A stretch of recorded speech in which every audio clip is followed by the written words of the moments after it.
Ouvimos falar de nomes de grandes cientistas como Galileu, Newton, Darwin, Einstein, mas a verdade é que a ciência é feita por uma comunidade, nunca é feita apenas por uma pessoa só.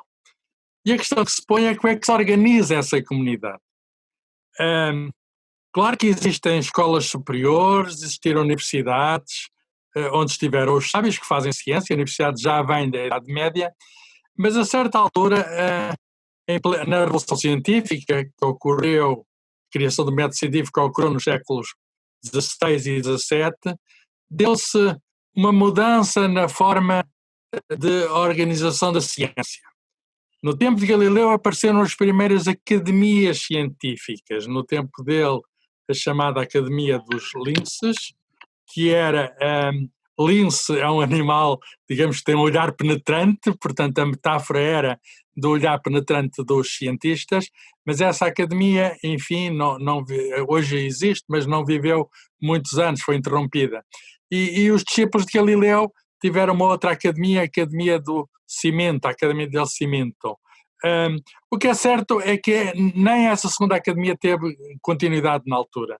E a grande academia, que é a mais antiga com funcionamento ininterrupto, que existe ainda hoje e nunca foi interrompida, é a Academia de Royal Society, a Sociedade Real de Londres, podemos chamar-lhe a Academia de Ciências Britânica.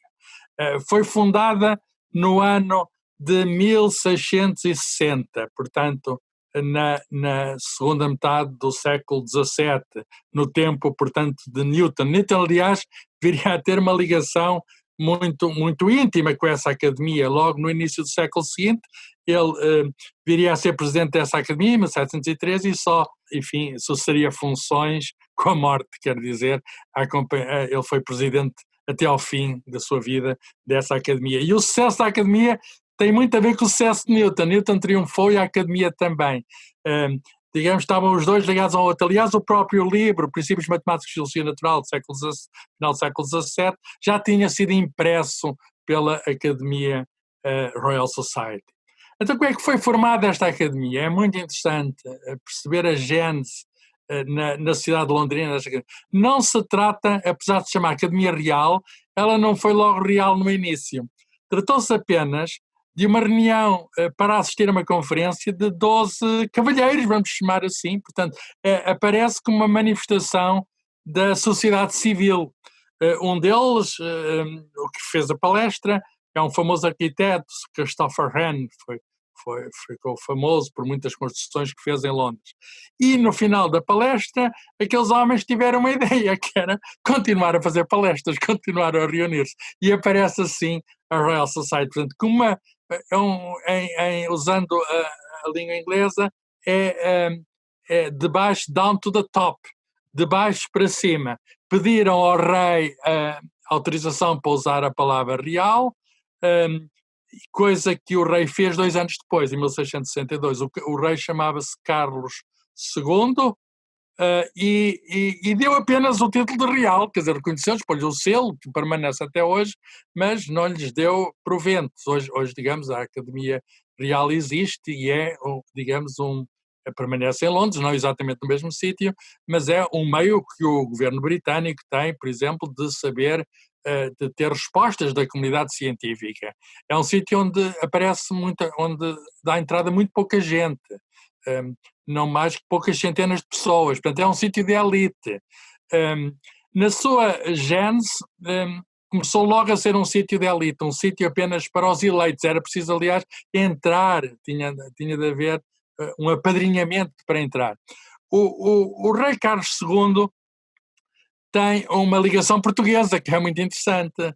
Em 1661, portanto um ano antes de dar o selo real à cidade real, ele casa-se com a Catarina de Bragança, filha do rei português Dom João IV. E esse casamento foi muito infeliz. Aliás,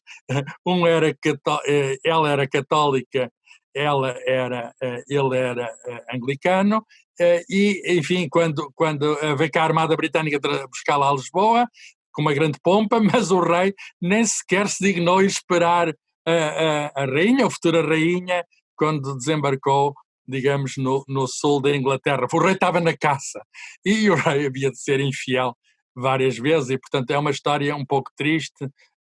A viúva depois acabou por regressar a Portugal. Mas o que é certo é que há mais ligações portuguesas a esta sociedade. Eu vou tentar condensar quais são os portugueses que foram sócios da Sociedade Real de Londres. Há cerca de 25 sócios portugueses da Sociedade Real de Londres até aos dias de hoje. Muito recentemente houve um médico português, depois de uma longa pausa de mais de um século em que não houve portugueses, houve um médico português com carreira na Inglaterra que entrou há poucos meses para a Sociedade Real de Londres. E então, que portugueses foram esses? São de dois tipos. Nós podemos, 25 é uma dúzia, mais ou menos, contas redondas. E metade deles eram diplomatas. Aliás, o primeiro foi um diplomata. Por outras palavras, entravam na academia, entravam na Royal Society, não tanto pelo seu trabalho, não de todo pelo seu trabalho científico, mas por serem pessoas de prestígio. E temos uma ligação, pessoas políticas com poder e com prestígio. Temos uma ligação curiosa entre a ciência e o poder. Quer dizer, a ciência convidava pessoas que tinham poder para serem seus sócios, para serem seus membros. Digamos, procurava proximidade com o poder porque a ciência precisa de meios. Era também essa. Um dos portugueses que, talvez o mais famoso, que era político e que foi embaixador português em Londres, depois de ter sido na Áustria e que foi sócio da Royal Society, foi o Marquês de Pombal, Sebastião José de Carvalho e Melo. Mas há um outro que vale a pena falar, que é o mais tarde Duque de Lafões, que era da família real portuguesa e que vai, de algum modo, trazer a ideia para Portugal, com bastante atraso. Mais de 100 anos depois, a primeira Academia das Ciências Portuguesa é de 1779 e foi feita, digamos, pelo Duque de Lafões, com um secretário que também tinha sido membro da Academia Britânica, que foi o padre Correia da Serra, o abade Correia da Serra. Portanto, de algum modo, a Academia das Ciências de Lisboa, que ainda hoje existe, é um spin-off, é um derivado da Academia Britânica. Mas o atraso é monumental, quer dizer, entre 1660 e 1779, é mais de 100 anos. Que nomes é que vale a pena destacar nos portugueses que fizeram parte da Academia? Há dois tipos também. Há aqueles que estavam exilados por várias razões, por exemplo, alguns por serem judeus. Havia Inquisição em Portugal, não era uma boa ideia, enfim, estar por aqui sendo judeu. Outras pesquisas políticas, por exemplo, o próprio Duque de Lafões foi, de algum modo, um refugiado político, esteve lá fora porque, digamos, não era, se alguém que só pusesse ao Marquês de Pombal não era boa ideia estar, digamos, por perto, que o digam, por exemplo, digamos, alguns nobres, como os távoras, que foram executados sem misericórdia digamos, pelos tribunais pombalinos, mas houve também membros correspondentes da Academia da Sociedade Real de Londres. Quer dizer, pessoas que não estavam em Inglaterra, mas que mandavam informações, que é muito importante. A circulação internacional de informações. Nós ainda hoje fazemos isso através das revistas científicas. Aliás, uma das revistas científicas mais antigas que temos são precisamente as Transactions dessa Royal Society que ainda hoje existe. E, portanto, passaram a fazer reuniões, passaram a receber comunicações em carta e passaram nas reuniões a anunciar essas cartas e a publicá-las então, uma espécie de atas da Sociedade Real de Londres.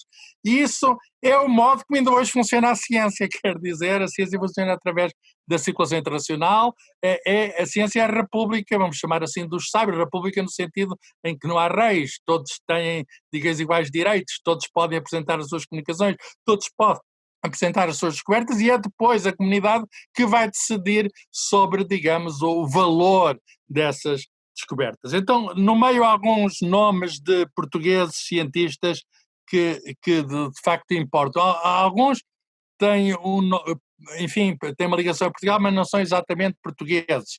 Por exemplo, João Batista Carbone, um padre italiano, jesuíta, que veio para a corte de Dom João V em Portugal, tornou-se até amigo do rei. O rei Dom João V até fez o primeiro observatório astronómico fixo em Portugal, que foi no no terreiro do Paço, no próprio Paço Real, que havia sido destruído pelo terremoto de Lisboa de 1750, e esse Padre Carvalho mandou observações astronómicas, e sem lá ter ido nunca a Londres, ele foi considerado, digamos, um sábio, portanto, parte merecedor de entrar para a comunidade dos sábios. Mas houve outros que estiveram lá, em Inglaterra. Jacó de Castro Sarmento, natural de Bragança, médico pela Universidade de Coimbra, fugiu do país por causa da perseguição aos judeus e foi depois, digamos, fez uma vida toda em Inglaterra, acabou por se converter ao anglicanismo e foi, veja-se, não perdeu nunca a ligação com Portugal. Ele mandou o primeiro microscópio que hoje está no Museu de Ciência, o primeiro microscópio recebido em Portugal, está no Museu de Ciência da Universidade de Coimbra. Bento de Moura Portugal, chamado o Newton português, todos estes são homens do século XVIII, que esteve lá fora, formado em leis, mas interessava-se por invenções, andou a ver obras pela Europa e foi considerado, digamos, uma celebridade. O que é que teve? Teve uma sorte trágica, voltou a Portugal em má hora, foi envolvido no processo de Estávoras, foi preso sem culpa nem julgamento e, portanto, apodreceu na prisão da Junqueira em Lisboa. Escreveu em condições muito, muito, muito más algumas memórias da prisão, que mais tarde seriam publicadas, mas mostra que Portugal maltrata os seus sábios. O Marquês de Pombal é de algum modo um paradoxo, quer dizer, é um indivíduo que se dizia das luzes, mas ele próprio apagava, digamos, as luzes contrárias, perseguia os seus inimigos. E há mais alguns nomes que vale a pena chamar a atenção. Por exemplo, Teodoro de Almeida, que é um padre oratoriano, uma ordem, digamos, diferente dos jesuítas e que, de algum modo, em Portugal foi muito importante para a transição da ciência aristotélica para a nova ciência, a ciência que já era galilaica e newtoniana, e um companheiro seu, que foi o padre Chevalier, portanto, o padre Teodoro de Almeida e o padre Chevalier, João Chevalier. Tem um nome francês, mas era português. E o que é que acontece? Foram perseguidos também os oratorianos, e teve um exílio muito longo o padre Teodoro de Almeida, em Espanha e em França, e depois voltou e fez a primeira lição de sapiência na abertura da Academia das Ciências em Lisboa, e o padre Chevalier aconteceu-lhe uma coisa que podemos considerar sucesso. Não só entrou para a Academia Real das Ciências de Bruxelas, como veio a tornar-se seu diretor. Quer dizer, há um português exilado que esteve na direção da Academia Belga.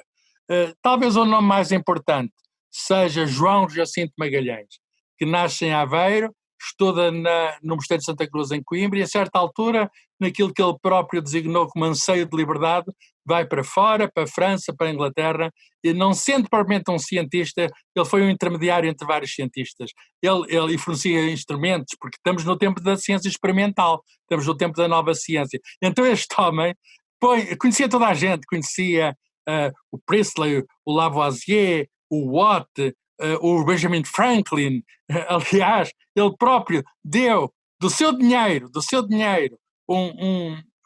uma importância ao seu amigo Franklin para a primeira sociedade científica americana, em Filadélfia, uma sociedade chamada Filosófica, terem um prémio chamado Prémio Magalhães, que ainda hoje existe. Foi dado, entre outros, aos inventores do GPS, que ainda hoje existe. Portanto, o prémio mais antigo científico dos Estados Unidos foi instituído com o dinheiro de um português exilado em Londres e membro da Royal Society. Portanto, este João Jacinto Magalhães desempenhou um papel enorme, não tanto por ele próprio ser cientista, mas ele por conhecer os cientistas todos. Portanto, ele foi responsável, por exemplo, pela transição da química da Inglaterra para a França e para o continente, e para isso foi muito importante. Foi muito importante, estamos na segunda metade do século XVIII, com o aparecimento da química.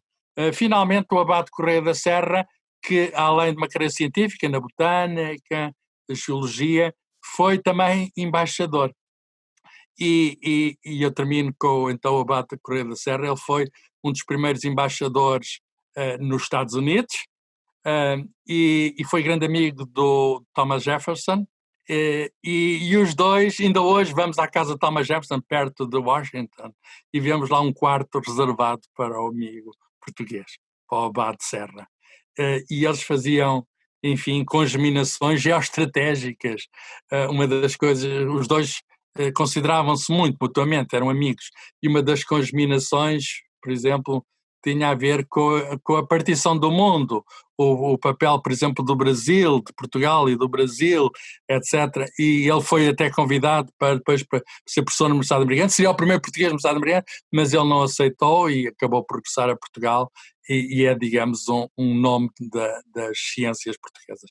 Portanto, a ciência portuguesa beneficiou muito destas ligações internacionais, pena foi que o século XIX que se seguiu não tivesse tido o mesmo brilho que o nosso século XVIII. O século XIX começa com as invasões francesas, continua com uma guerra civil, enfim, a independência do Brasil também significa uma ruptura para Portugal do ponto de vista económico, e depois há uma monarquia constitucional que foi muito atribulada e que haveria de conduzir à queda da monarquia no início do século XX, e isso em 1910. E isso, digamos, não foi bom para a ciência. A ciência não viveu tempos tão bons no século XIX em Portugal como tinha vivido no século XVIII, e isso graças a este processo de internacionalização. Ainda hoje esta é a lição: a ciência é internacional, só se faz sem fronteiras, e esta lição de, vamos chamar, globalização da ciência foi aprendida no século XVIII. Se você gostou desse vídeo, dê um like, compartilhe. Aproveite para assinar o canal e ative as notificações.